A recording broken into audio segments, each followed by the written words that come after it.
भारत के भौगोलिक, सामाजिक और सांस्कृतिक का 14 अगस्त 1947 को बंटवारा हो गया था। बंटवारे की वजह से करोड़ों लोगों को अपने दुकान, मकान और तमाम संपत्ति को छोड़कर विस्थापित होना पड़ा था। इस दौरान हुए दंगों में लाखों लोगों ने अपनों को हमेशा के लिए खो भी दिया था। लिहाजा अगर 14 अगस्त को भारत के इतिहास का सबसे मुश्किल दिन कहा जाए तो ये गलत नहीं होगा। इसी दिन भारत से अलग होकर पाकिस्तान वजूद में आया था।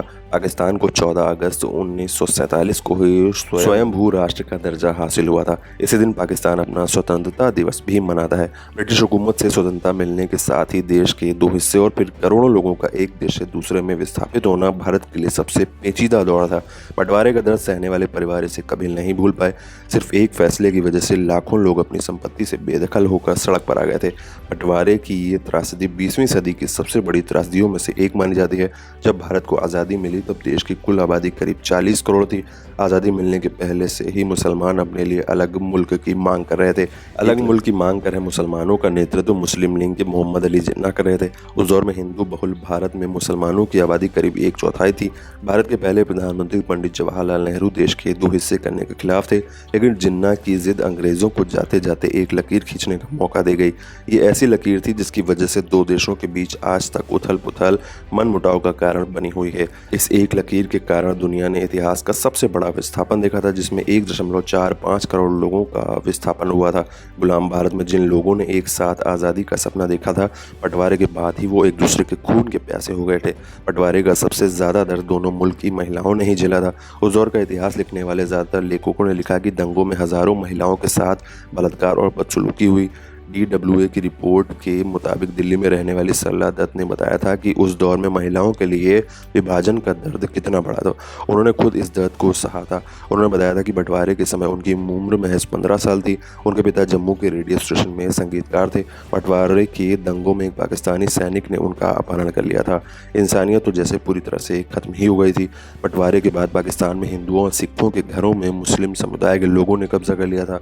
गैर मुस्लिमों को पाकिस्तान छोड़ने की धमकियां दी जा रही थी। सरला दत्त ने DW को बताया था कि पाकिस्तान से भागते हुए लोगों ने खेतों में रोते हुए बच्चों को पड़े देखा।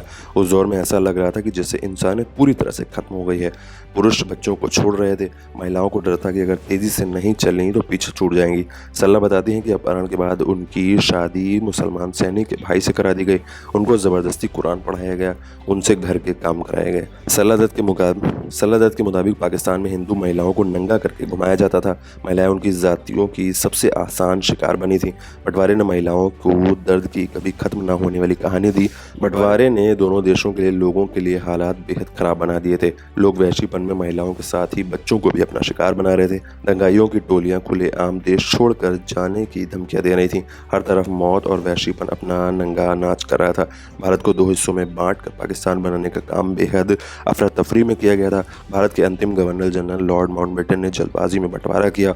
उन्हें भारत और पाकिस्तान के लोगों की फिक्र नहीं थी। उन्हें किसी भी तरह से ब्रिटेन के सैनिकों को भारत से निकालने की जल्दी थी। यही नहीं, दोनों देशों के बीच बंटवारे की लकीर खींचने वाले सिरिल रेडक्लिफ कुछ हफ्ते पहले ही भारत आए थे।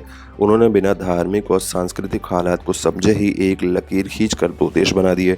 सिरिल रेडक्लिफ की खींची इस लकीर ने दोनों देशों के हिंदुओं और मुसलमानों के बीच कभी नहीं खत्म होने वाली खाई पैदा कर दी। पाकिस्तान को 14 अगस्त 1947 को आज़ादी मिली और 15 अगस्त 1947 को हिंदुस्तान ने आज़ादी का जश्न मनाया, लेकिन दोनों देशों के बीच सीमा रेखा तय करने में 17 अगस्त तक का समय लग गया। 17 अगस्त 1947 को दोनों देशों के बीच सीमाएं खिंच गईं। इसके बाद हालात बिगड़ते चले गए। बंटवारे से दो देश तो बन गए, लेकिन इसने दो मुल्कों के बीच हमेशा के लिए नफरत का बीज बो दिया।